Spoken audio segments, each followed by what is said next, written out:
Rutinitas bulanan di Sejati Eco Farm nyaeta ngadamel jajamu kanggo stamina domba. Bahan-bahan aya koneng, jahe, madu, nog meri, sareng gula beureum. Nah, ayeuna masuk ka cara prosesna. Urang parut heula koneng sareng jahena, salajengna nyiksikan gula beureum. Hasil parutan tadi ayeuna urang leop ku panas. Aduk-aduk teras saring ngangge saringan. Nah, ayeuna masukkeun endog bebek anu kokonengna, aduk-aduk sampai rata.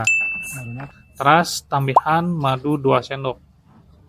Jajamu parantos siap, tapi engke dipasikeunna pastor tiis. Cik dulur saha nu sok masihan jajamu ka dombana, komen di handapnya.